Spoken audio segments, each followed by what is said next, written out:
Pues muy buenos días, amigos de México Libertario. Les damos la más cordial bienvenida a otra emisión de nuestro conversatorio mensual, el cual, bueno, pues ya venimos realizando durante mucho tiempo. En esta 75 edición, y bueno, los números cerrados siempre son propicios y siempre son motivo de festejo. Bueno, pues tenemos a un gran amigo de México Libertario con nosotros. Se trata del doctor Isaac Sánchez Juárez, es economista, es catedrático en la Universidad Autónoma de Ciudad Juárez y viene desarrollando, bueno, distintos iniciativas en esta universidad, la cual ya nos dará cuenta de estas iniciativas y que, bueno, pues hablan de una gran calidad académica, intelectual en esta universidad y en los proyectos que desarrolla el doctor Sánchez Juárez. ¿Cómo estás, Isaac? ¿Cómo te ha ido? Muy bien, Víctor, te agradezco la invitación a México Libertario, a esta iniciativa que tienen pues para promover la idea de libertad, entiendo que política, libertad económica en nuestro país y en América Latina. Y pues es un placer estar hoy aquí contigo para hablar, te decía, de crecimiento económico, de ciclo económico. Quizás hablarlo en términos como a mí me corresponde, que es la parte académica, ¿verdad? Pero tratando de acercarle el tema pues al público en general y hablaremos un poco pues del contexto de cómo estamos, cómo nos ha ido, cómo nos podría ir en los próximos años y luego pues cerrar con una parte de explicaciones y soluciones al problema, porque el problema es que no crecemos, Víctor, el problema es que la economía mexicana no crece y tú sabes que hoy en día incluso se denosta este tema, es decir, se dice que es poco importante, que hay que centrarse en otros indicadores como, por ejemplo, la felicidad o el bienestar, pero bueno, ya hablaremos de que no están disociados, sino que más bien están vinculados. Sin crecimiento no podría haber felicidad y bienestar al final del día. Así es, doctor. Pues vamos a darle. Mira, yo debo de decir que para todos nuestros amigos que nos estén escuchando, que esta preocupación sobre el crecimiento, en tu caso, bueno, no es un campo académico nuevo, que tú eres de los académicos que más ha estudiado el tema. Yo recuerdo cuando te conocí, que Sí, fue, no sé, hace unos 20 años aproximadamente, tú ya tenías esa preocupación sí. y desde entonces has venido analizando, estudiando papers, investigaciones, dando clases y bueno, desarrollando una gran cantidad de iniciativas precisamente para lograr circunscribir una respuesta a esa pregunta que todos los mexicanos nos hacemos. ¿Por qué no crecemos? Y Así es. claro, entonces hace 20 años nos decíamos, ay, no, pero es que no crecemos y teníamos un nivel de crecimiento de alrededor de un 3% más o menos anual. Ahora resulta que extrañamos esa cantidad de crecimiento. Pero bueno, yo quisiera que tú nos comentaras a qué se debe, es fundado el pesimismo de muchos mexicanos sobre el tema, pero también la falta de atención de muchísimos otros mexicanos sobre ese tema que parece no importarles. Sí. Coméntanos, ¿cómo ves tú este fenómeno desde un punto de vista académico? ¿Qué es lo que tú haces? Sí, claro, Víctor. Mira, primero comentarles que el crecimiento económico es una forma de medir de qué manera aumenta o de qué manera disminuye o se mantiene igual la producción de bienes y servicios entre un periodo y otro. Normalmente utilizamos años para hacer la comparación del aumento de bienes y servicios en la economía en términos reales. Esto obviamente que es importante para todos porque todos al final del día queremos tener acceso a nuevos satisfactores, a más satisfactores, incluso queremos tener empleo y para tener empleo pues lo que corresponde es que la economía esté creciendo. Cuando no crece pues las posibilidades de emplearse pues van a estar muy limitadas y en consecuencia de ahí la importancia de esta temática. Como bien dices, yo llevo tiempo estudiando este asunto y desafortunadamente para la gente que nos está viendo, pues lo triste es que hemos hecho varias recomendaciones, hemos hecho varios diagnósticos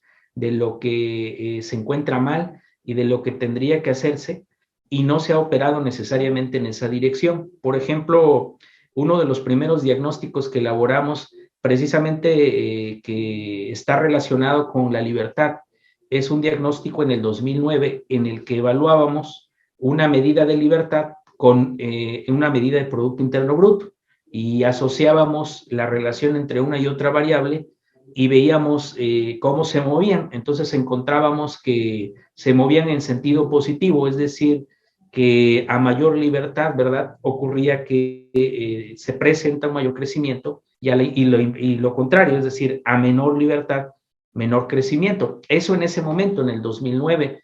Pero luego agregamos otras explicaciones que ahorita te comentaré. El punto es que ya en términos de cifras de números, entre 1982 y 2018, fíjate, ahorita te digo por qué hasta 2018. 2018 la economía ha crecido al 2.03%, Víctor. O sea, para alguien muy exigente dirá, bueno, pues sí ha crecido, ¿no? O sea, crece al 2.03 en promedio anual. Bueno, sí tienen razón, sí, sí está creciendo, pero técnicamente los economistas decimos que eso está asociado con el estancamiento. Y la razón es porque la economía mexicana tiene lo que llamamos un potencial. Así como tú y yo tenemos un potencial, es decir, podemos llegar hasta un límite, ¿verdad? Pero normalmente no estamos en el límite por muchas razones, porque hay obstáculos para llegar a ese límite. La economía mexicana está igual. Nosotros hemos calculado un potencial de 6%, o sea, la economía mexicana podría crecer al 6% en promedio anual, pero el problema es que hay obstáculos y al final del día estamos 4 puntos porcentuales por debajo de ese potencial. Y luego lo que es peor, Víctor, se añaden crisis recurrentes. Desde 1982 a la fecha, enfrentamos crisis recurrentes. Por ejemplo, tuvimos una en el 83, luego otra en el 86, luego otra en el 95, luego otra en el 2001, luego otra en el 2007, 2009, y luego la más reciente, ¿verdad? La que estamos viendo, que empezó en 2019, pero que es grave en 2020. Y ahora, en el espacio actual, en el tiempo actual, pues ya nuevamente estamos hablando de una posibilidad de una economía estancada, ahora en 2022. Entonces, estas crisis recurrentes hacen que el potencial de la economía, pues cada vez se haga más pequeño.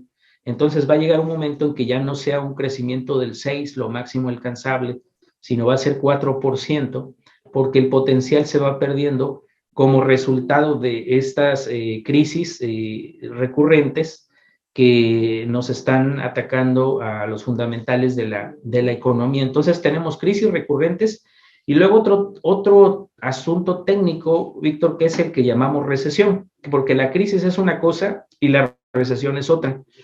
También tenemos recesiones que no son largas, son cortas, pero que nos pegan también a largo plazo, es decir, a lo que podemos lograr en el futuro.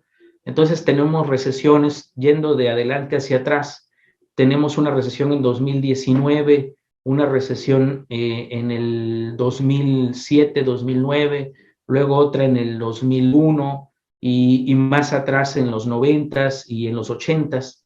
Entonces tenemos crisis, tenemos recesiones y al final del día pues tenemos bajas tasas de crecimiento económico. A veces nos va bien, por ejemplo, nos fue bien en los 90 cuando se puso en marcha el Telecán, el Tratado Libre de Comercio con América del Norte. Ahí fue cuando en 2 años, después de ese tratado, nos fue suficientemente bien porque generó un impulso a la economía, pero como no hay estructura, Víctor, que sostenga esa mejora, pues al final del día el crecimiento vuelve a reducirse. Y entonces la clave para que se sostenga el crecimiento, para que sea elevado, pues pasa por algunos de los elementos que están asociados a la libertad, precisamente. Por ejemplo, el tema de ausencia de corrupción. Eso creo que nadie lo puede discutir, es decir, es difícil que alguien diga que con más corrupción vamos a tener un mejor país y vamos a alcanzar mejores resultados, en este caso en crecimiento. Eso no es verdad. Lo que es verdad es que necesitamos reducirla para que en la medida en que se reduzca, se creen condiciones de fortaleza institucional, legal, para que de esa manera se hagan mejores negocios y eso conduzca a un mayor crecimiento económico. Esto para acercarte, pues, a acercarnos al tema y a las causas y un poco también a las soluciones, Víctor. Muchas gracias, doctor. Y bueno, obviamente tenemos allí un cuadro muy complejo. ¿Cuáles son esos elementos que tú considerarías esenciales para poder atacar de raíz este estancamiento crónico que ya lleva bastantes lustros de la economía mexicana, doctor? Sí, Víctor, lo que se requiere, o bueno, parte de lo que nos ha fallado, insisto, es el tema del combate a la corrupción, pero también voy a agregar más elementos. Tenemos el tema de, el marco legal y el no respeto al marco legal vigente, porque muchas personas seguramente ya lo han percatado, lo han vivido. Hay una crisis de legalidad recurrente, ¿verdad? Es decir, observamos que tenemos un marco legal, pero pues normalmente no es respetado.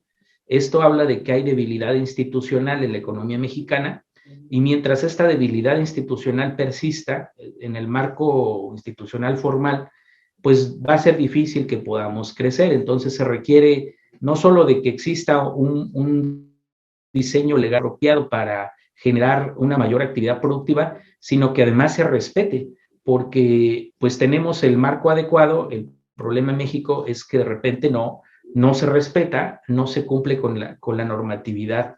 El otro aspecto es precisamente la inversión privada. De manera clara, en México la inversión privada, Víctor, no crece como debería. Se hicieron reformas en el sexenio anterior que iban encaminadas a generar una mayor inversión privada y no hubo respuesta. El problema es que la inversión privada no se incrementó como se esperaba, a pesar de que se le dieron todas las condiciones que decía el manual básico, por decirlo de alguna forma, de lo que se tendría que hacer. Recordarás que se implementó una reforma laboral, una reforma financiera, una reforma hacendaria, una reforma energética, en fin, un conjunto de reformas, y estas no cristalizaron en más inversión privada y por ende en mayor crecimiento. Hoy en día, el marco para la inversión privada pues es todavía más complejo porque hoy las nuevas autoridades tienen un enfoque distinto y este enfoque tiene otras prioridades y bueno, entonces con más razón la inversión privada no está creciendo. Incluso hay razones para que no inviertan los agentes privados porque hay muchas condiciones de incertidumbre sobre las decisiones que se toman desde el ámbito gubernamental. Entonces, la inversión privada es otro de los obstáculos. Necesitamos que haya más, pero no se crean las condiciones para que las personas inviertan, ya no solo a gran escala, sino pensemos en el empresario más pequeño. El empresario más pequeño, cuando quiere sobrevivir, porque ya no digo vivir, sino sobrevivir en el entorno económico y hacer negocios y permitir que la economía crezca, se enfrenta a muchas regulaciones, a muchas restricciones, obviamente se enfrenta al ataque de algunos agentes públicos y no públicos que lo extorsionan. Hay ciudades del país en las que la violencia y la inseguridad es tal que no pueden operar los negocios sin que tengan que pagar cuotas, ya sea a un agente del gobierno o a un agente que no es del gobierno, que está vinculado con el crimen organizado. Entonces tiene estas otras restricciones en la actividad productiva en México y mientras esa violencia e inseguridad no se reduzca, otra vez volvemos, no podremos crecer de acuerdo a lo que deberíamos de crecer para ser un mejor país. Entonces ya te acumulo ahí otros factores, Víctor, pero también uno del que yo más he trabajado es la parte de la política industrial. México, la gente que nos ve, seguro ya lo ha visto, no tenemos productos mexicanos de vanguardia. Me refiero, por ejemplo, a el mismo computador que estamos utilizando, o la cámara web, o el teléfono celular, o los barcos, o los aviones, o los productos nanotecnológicos, nanomédicos.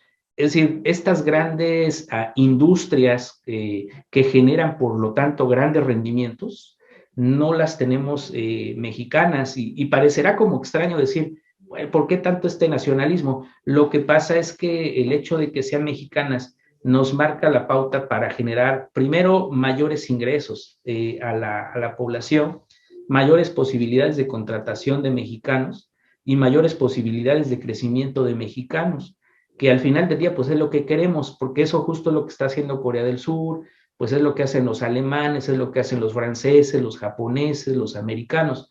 Es decir, están favoreciendo su industria nacional y están buscando ser competitivos. En el caso mexicano no hay algo así, no hay una estrategia para impulsar a grandes campeones nacionales en estos sectores de actividad que te mencionaba.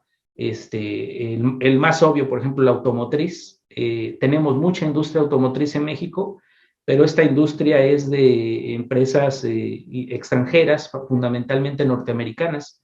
Y pues yo, al menos que vivo aquí en Juárez, lo que ocurre es que te dan empleo, o sea, te resuelven un problema de empleo, pero no te resuelven un problema de salarios, de calidad y de condiciones de mejora profesional, de trayectoria del empleado mexicano.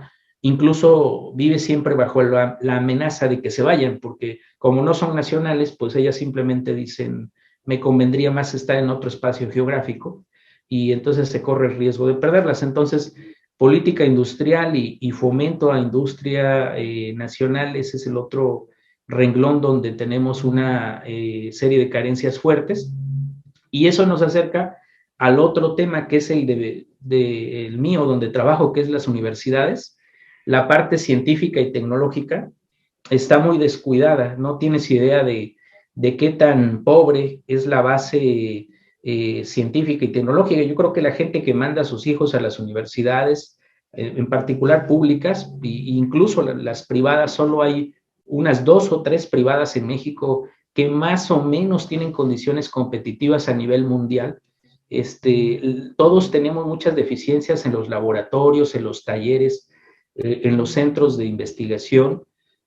Nos hacen falta recursos, nos hace falta todo, y pues de esa manera va a ser difícil que se generen innovaciones convertidas en patentes que luego a su vez se puedan comercializar y generarle pues rentabilidad al país.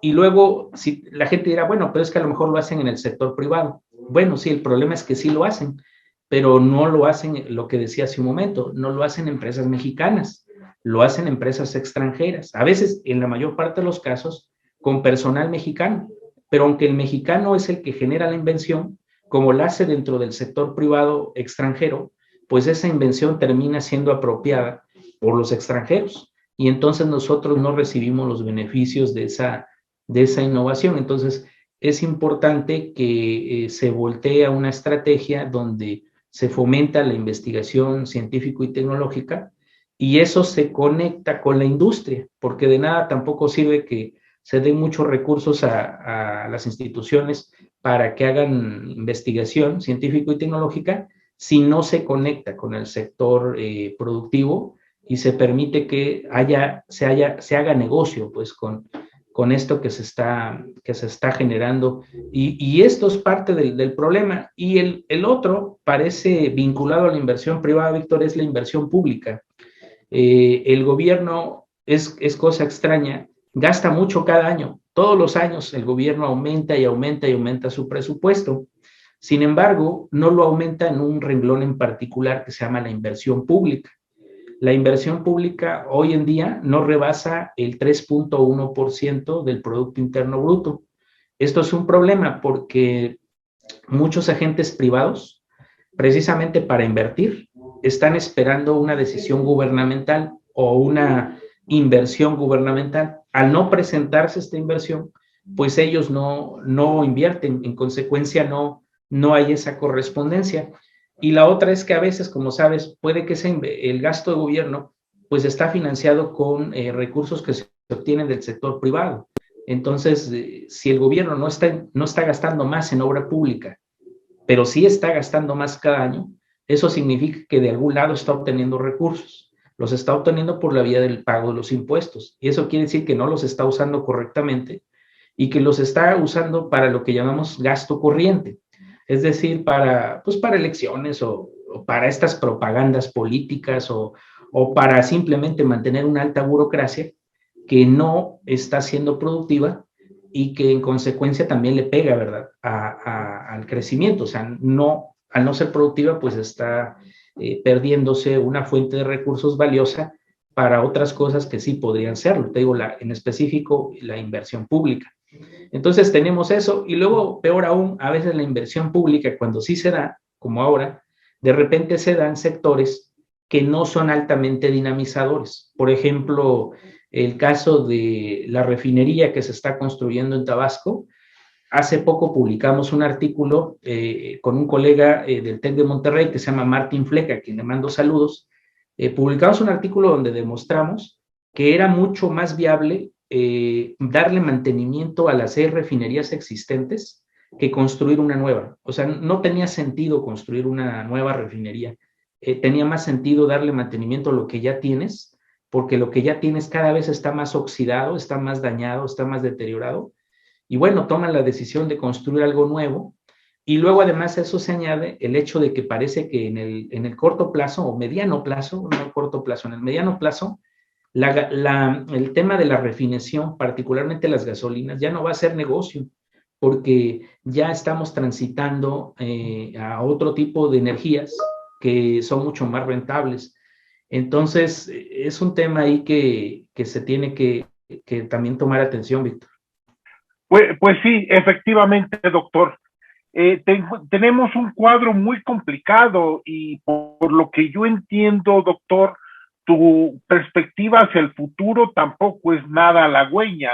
Es decir, sí, hay elementos que permitan suponer que hay en proceso, en camino, algún empujón para romper esta inercia, porque no lo encuentro en tu diagnóstico. Tu diagnóstico es frío, científico y me parece que oscuro hacia el futuro. ¿Es así o es una suposición mía?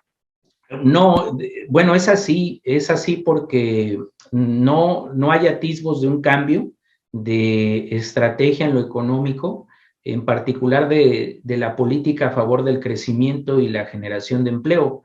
Yo por eso empecé señalándote desde 1982 como para no centrarnos solo en el presente, ¿no? De que ahorita estamos muy en la coyuntura, hablando de una administración que al final del día va a terminar en 2024 y que va a ser como otras tantas administraciones. Es decir, ha habido varios responsables de la debacle en materia de crecimiento, y tanto a nivel humano como a nivel político. Es decir, desde del 82 a la fecha, pues hemos tenido 3 partidos políticos en el poder y los resultados son exactamente los mismos. O sea, no hay una mejora con estos 3 partidos políticos. Y pues hemos tenido varias personas al frente, ¿no? Desde Miguel de la Madrid Hurtado, te decía, hasta el actual presidente de México. Entonces, y en ese sentido, pues viene mi panorama sombrío para lo que sería más allá del 2024.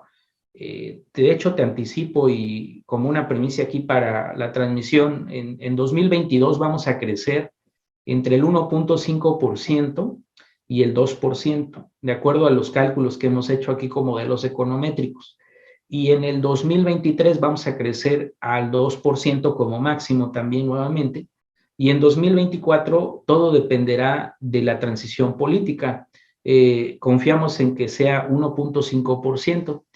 Cuando a esos números de darse, los que te estoy diciendo, se le suman lo que ocurrió en 2021 que crecimos al 5%, en 2020 que decrecimos 8.4%, en 2019 que también fue menos 0.1%, y sumamos y luego sacamos un promedio, pues te vas a dar cuenta que va a ser alrededor del 0.4% de crecimiento durante 6 años, y que esto se va a parecer mucho a lo que fue 1982-1986.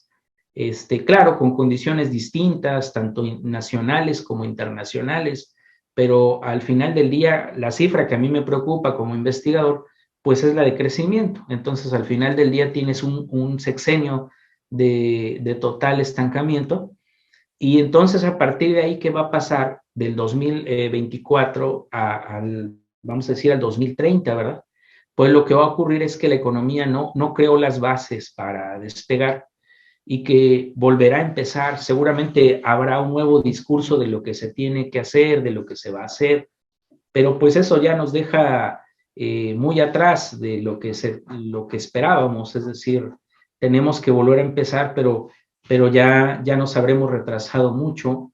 Hay otros países que ya para esas fechas ya habrán avanzado demasiado y que ya nos habrán comido el mercado, y entonces nos deja con pocas opciones. Y la verdad es que cada que hablo esto con los estudiantes, que es con quienes más convivo en la clase de crecimiento, pues no sé qué decirles, la verdad, porque pues estoy diciéndole básicamente que su futuro no es muy halagador, porque por culpa de nosotros, o sea, pues en cierto sentido, o sea, por culpa de quienes estuvimos antes y que no fuimos capaces de exigir a las autoridades y cumplir, sobre todo que estas autoridades se empeñaran en favorecer una estrategia para crecer en el largo plazo, como lo han hecho otros países, porque esa es otra. De repente mucha gente cree que no es posible el desarrollarse, o sea, que estamos condenados a vivir así. Y no, hay ejemplos de países que han dado el salto. Hace rato yo decía Corea del Sur, pero también está el caso, otro menos conocido, como Dinamarca, está el caso de Suecia, de países como Irlanda, que han escalado, que han pasado de una situación pues así, de bajo crecimiento, de crisis recurrentes, de problemas de todo tipo, a ser economías exitosas. Pues es que se logra siguiendo políticas acordes al tiempo y acordes a la situación, porque eso es otra cosa que quiero decir. Por eso te agradezco la invitación. No siempre es la misma receta, es decir, no lo que funciona en un país y en un momento determinado nos va a funcionar a nosotros aquí, ¿eh? No opera así la teoría del crecimiento y la aplicación de medidas a favor del crecimiento.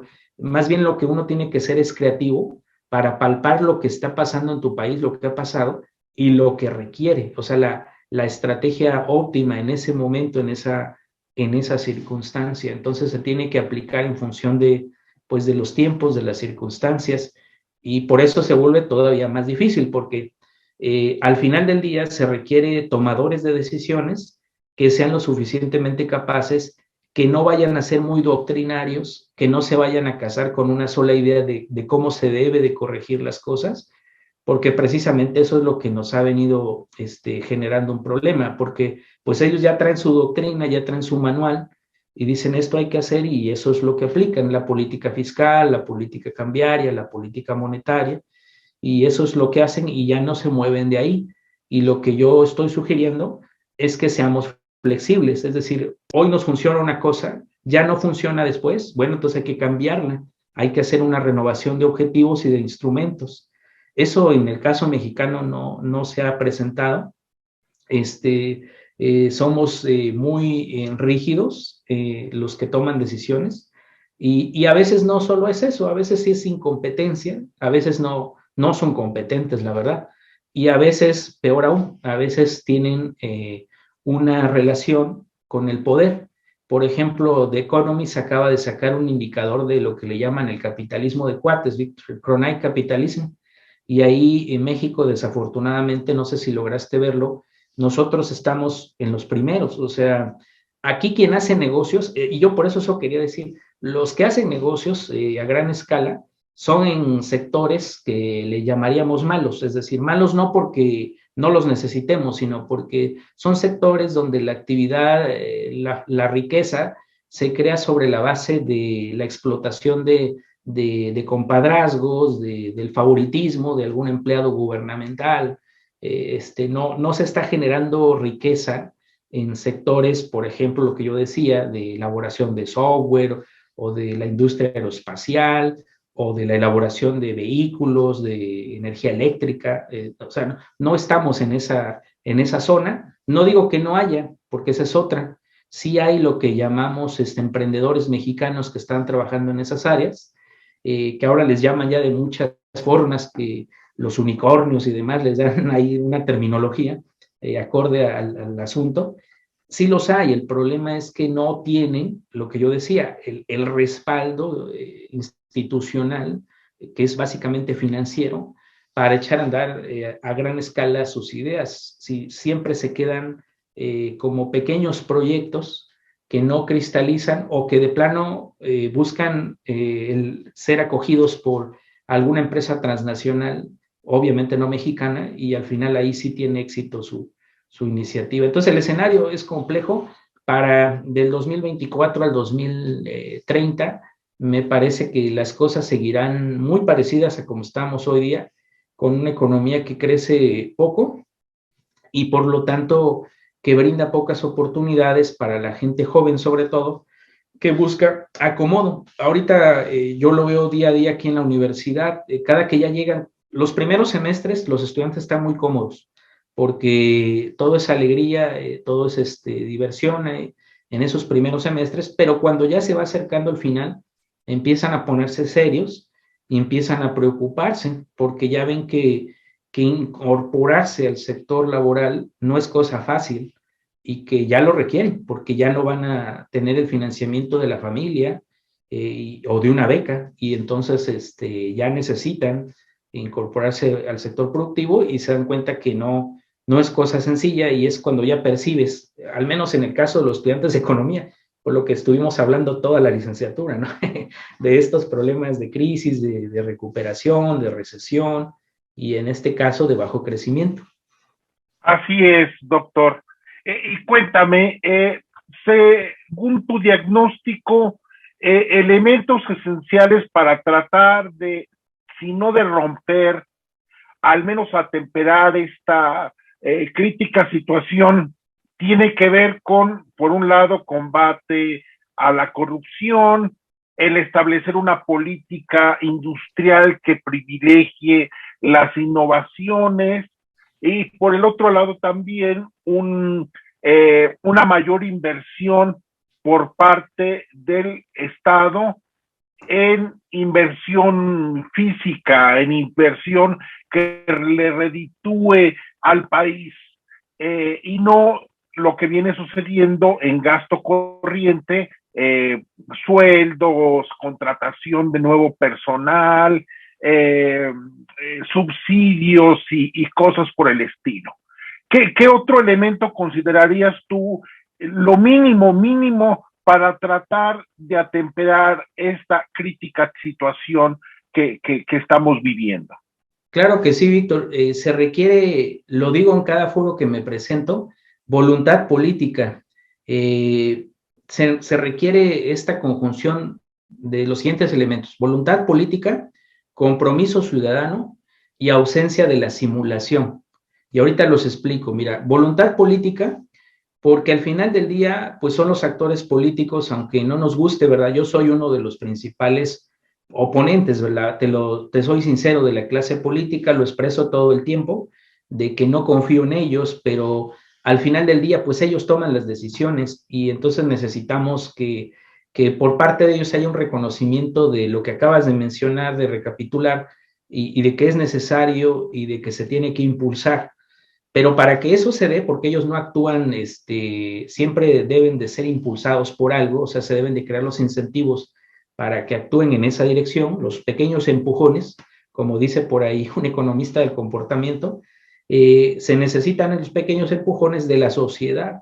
Entonces la sociedad también tiene que comprometerse a los cambios requeridos, y eso significa que también tiene que informarse, Víctor. Por eso cuando tú me invitaste al evento, a esta charla, pues te acepté, porque imagina, si yo solo impacto a mis estudiantes, ¿verdad? Pero a través de un evento como este, puedo llegar a un público más amplio. Y entonces puedo informarlos, puedo hacer despertar un poco la conciencia, y entonces a lo mejor ellos tomar una, aunque parezca poco, ¿verdad? Porque hay quien dirá, no, pero es poco. No, es con uno que sume, ya somos más. Y entonces necesitamos sumar a más personas a este cambio de actitud, a esta exigencia hacia las autoridades. Entonces, compromiso ciudadano es el otro ingrediente. Y el tercero, te decía, la ausencia de simulación. No sé si te has percatado o los que nos están viendo se han percatado, pero tendemos mucho a la simulación en México. Yo puedo ser un experto ahorita en hablarte, pero luego, una vez que terminemos la conversación, me quito esta careta de investigador, de economista, y llevo a cabo prácticas que son precisamente todo lo contrario de lo que yo estaba diciendo, ¿no? En el lugar de ser más productivo, de ser más trabajador, de ser más honesto, en fin, de contribuir, pues me doy a la tarea de, pues ahí de descansar, de perder el tiempo, de no cumplir bien con mis tareas, y luego volver, ¿verdad? En otro espacio a decir lo que se tiene que hacer y no hago. Entonces, esta característica, yo al menos que he viajado por América Latina, me la he encontrado en toda América Latina, o sea, no es exclusiva de México. Somos muy simuladores, nos encanta decir lo que se debe de hacer y no hacemos. Entonces, mientras esta situación no se corrija, pues va a ser difícil que tengamos un mejor país. El ejemplo más sencillo es, por ejemplo, la parte del tráfico. Mucha gente que maneja ha visto, lo ha hecho, que sabe lo que se tiene que hacer, sabe que ahí hay unas reglas que cumplir, que es el ejemplo más sencillo de cumplimiento legal, y ahí mismo lo violentamos. Entonces ahí mismo no hacemos, llevamos a cabo ese cumplimiento del marco legal existente, y pues eso al final del día se multiplica, son múltiples acciones que llevamos de ese tipo, y nos convierte en lo que somos, en un país que, al menos desde mi área de investigación, pues está estancado y tiene muchas dificultades para dar el salto hacia el desarrollo. Entonces requieren esos ingredientes que no son sencillos, y bueno, al final del día, para hacer una recapitulación en función de México libertario, sí se requiere la libertad económica, pero también se requiere del liderazgo del Estado. Es decir, se requiere entender que tenemos que tener un Estado de calidad fuerte, pero fuerte no quiere decir que esté lleno de burócratas y de gente, ¿verdad?, haciendo cosas o simulando haciendo cosas, sino se requiere un Estado fuerte que tenga la visión de largo plazo de país, que no esté pensando, por eso digo Estado y no gobierno, que no esté pensando en los siguientes años, sino que esté pensando por ejemplo, estamos acostumbrados a 6 años.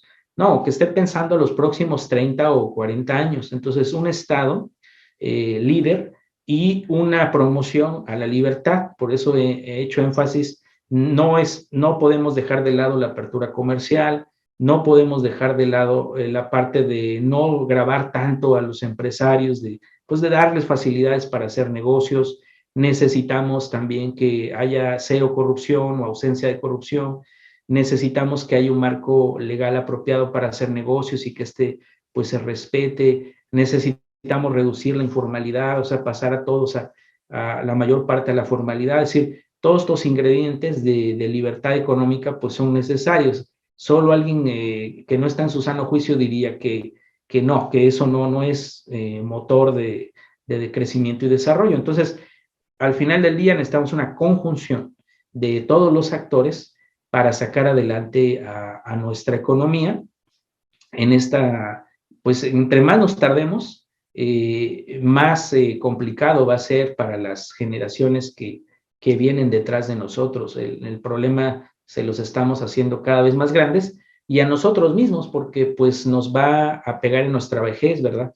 Porque al no llevar a cabo estas acciones hoy día, pues cuando ya estemos en una edad donde ya no nos requiere tanto el mercado, pues entonces vamos a sufrir las consecuencias de lo que no hicimos.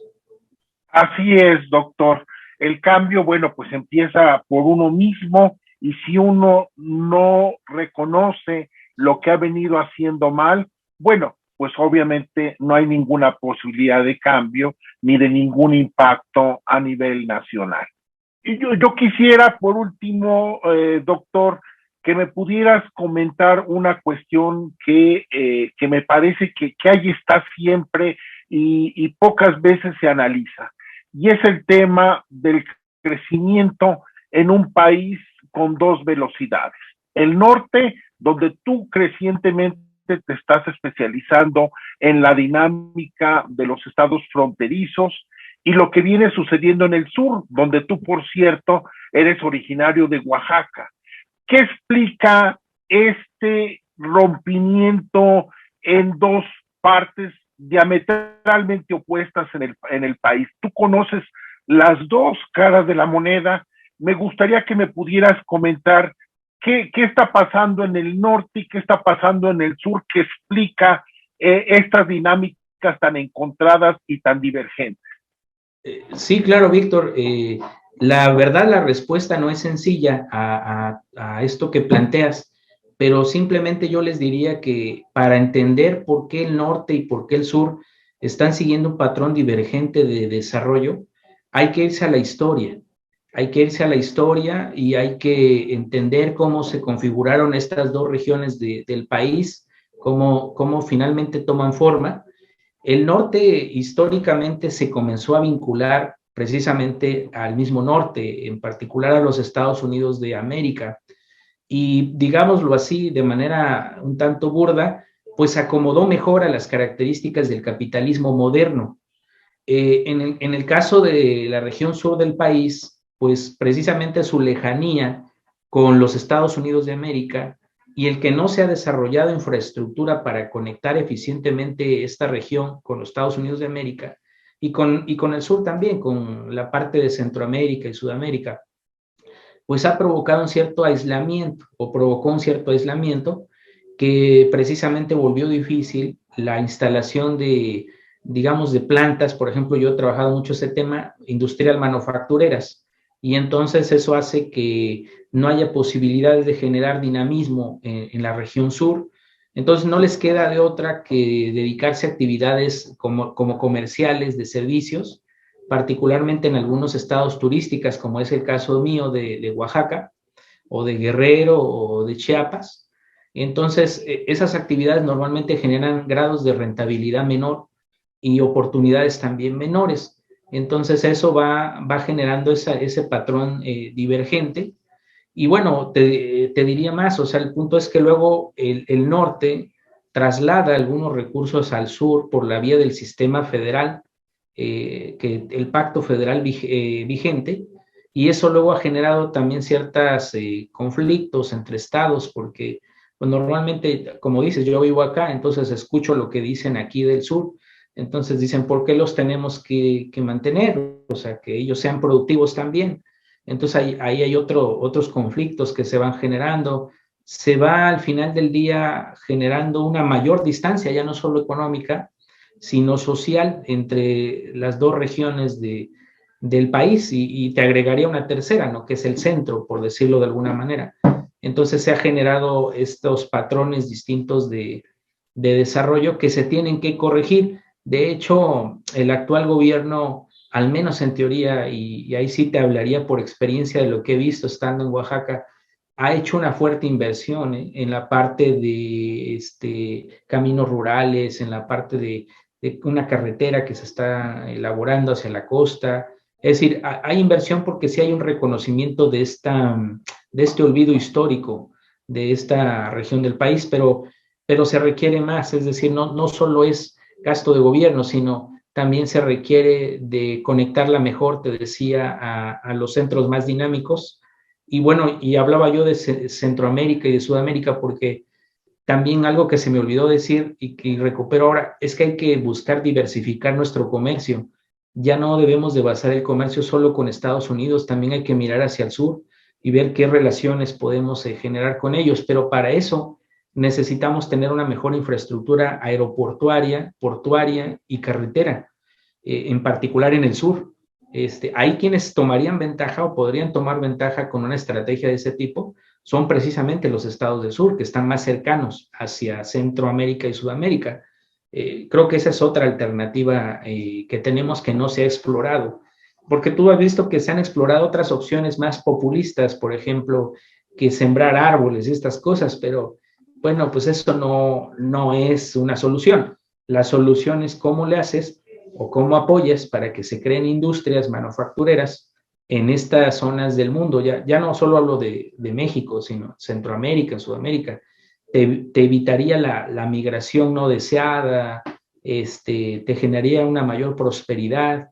Y bueno, y eso ya nos lleva a otro asunto, de que tampoco ya para una solución de ese tipo, no solo se requiere un enfoque nacional, sino un enfoque más bien multilateral y un enfoque, particularmente un apoyo de países desarrollados, sobre todo los afectados por la migración ilegal, en este caso Estados Unidos y Canadá, por ejemplo, que son quienes tendrían los recursos para crear un fondo para creación de infraestructura productiva, en este caso en el sur de México y en Centroamérica.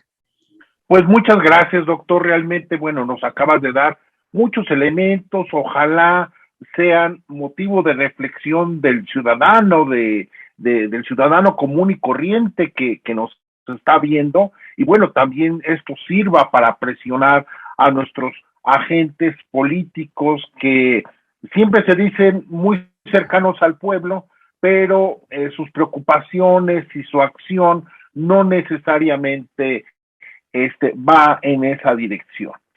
Pues doctor, yo no quisiera irme y te agradezco mucho tu tiempo y abusando un poco de él, sin preguntarte un tema que tú has venido tratando últimamente, que es el impacto que tendrá este conflicto que está sucediendo tan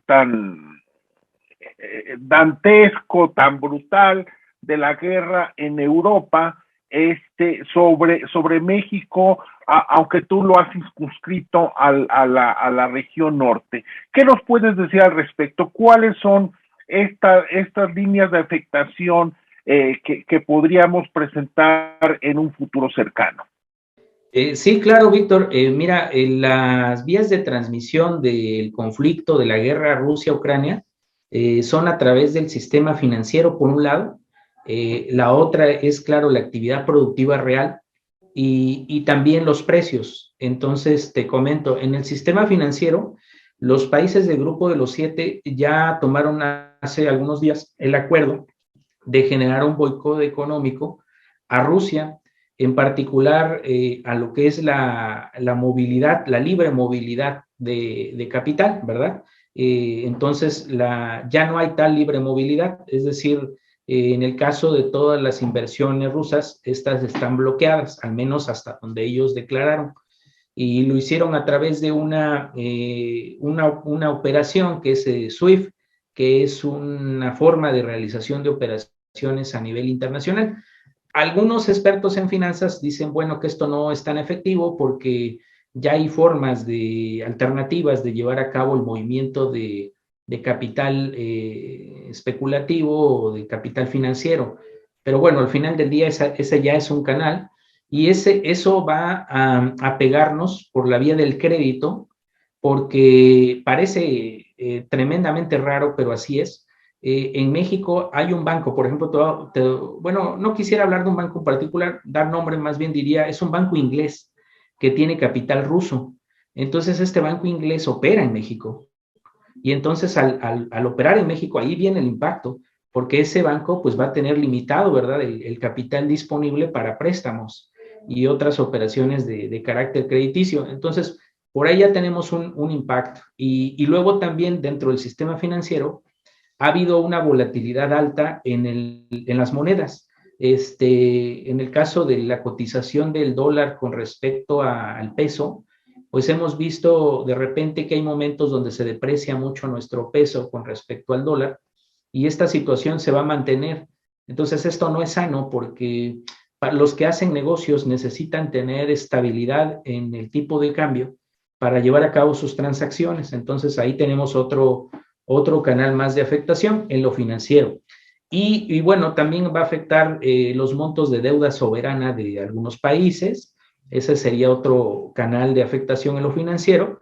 Y en lo real, tenemos que Rusia, después de la Segunda Guerra Mundial, se volvió un importante productor de granos, entonces particularmente harina de trigo o trigo, y por lo tanto harina de trigo. Entonces, ahí tenemos una afectación en el precio de granos también, y eso está trasladándose precisamente a una mayor inflación a nivel mundial, porque la inflación que vemos en México no es exclusiva de México, está dándose en todo el planeta como resultado de este conflicto. Y también en la parte real tenemos que los rusos son principales productores de petróleo y de gas. Entonces también esto va a tener un efecto a la alza en precios, o está teniéndolo ya. De hecho, el dato de febrero para México es 7.28% de inflación, lo que nos sitúa pues 4 puntos porcentuales, más de 4 puntos porcentuales por encima del rango esperado máximo del Banco de México. De hecho, no serían más de 4, serían casi 4, porque serían 3.28 por encima. Entonces, es un problema, y ya entonces tenemos el efecto. Entonces la gente en este momento todavía no lo va a percibir. Yo estimo que será a partir del segundo semestre del año cuando lo empecemos a ver con claridad en el pago de todos nuestros recibos, en el pago de todos nuestros consumos. Ahorita solo los que ya son muy detallistas ya lo están viendo, ya están viendo este incremento en precios, pero ya yo creo a partir del segundo semestre ya va a ser muy evidente, porque no va a ceder la inflación en el corto plazo, producto de este conflicto, pero también producto de un rompimiento que tenemos en las cadenas internacionales de suministro que venía del COVID-19. Entonces, a ese fenómeno COVID-19 se le está sumando la guerra Rusia-Ucrania, y que de no resolverse, pues sería todo lo que resta del año 2022.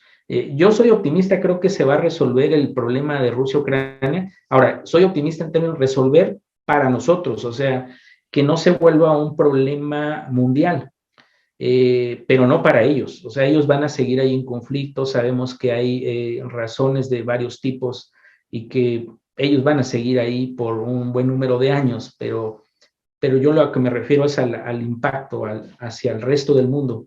Me parece que se puede solucionar en este mismo año, porque pues ya ha habido anuncios de la parte americana que no intervendrán, como ocurrió con la guerra de Crimea. Entonces, me parece que aunque parece duro y cruel, pues sería lo mejor para nosotros, porque un involucramiento de Estados Unidos de América pues sería catastrófico, y entonces sí nos llevaría a una economía de paz, que es donde estamos hoy, a una economía de guerra, y eso ya nos lleva a un escenario totalmente distinto, ¿no? Que sería sobre todo de escasez y ya no solo precios altos, sino de economías deprimidas, y es un escenario que nadie desea.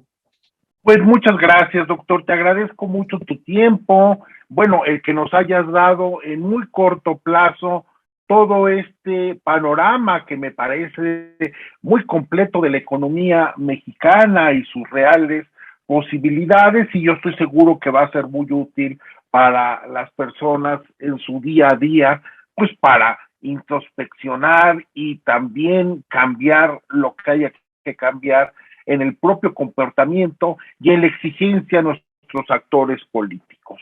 Yo te agradezco mucho a nombre de México Libertario. También aprovecho, bueno, pues para decir a los chicos que quieran estudiar economía, que se acerquen a este gran centro de investigación y de docencia que es la Universidad Autónoma de Ciudad Juárez. Acérquense con el doctor Sánchez Juárez, que es el director de la revista académica, que tiene un laboratorio sobre problemas de la economía mexicana en la propia universidad. Y bueno, me parece que es una gran iniciativa la que viene realizando esta universidad con parte de tu esfuerzo y de tus colegas, doctor.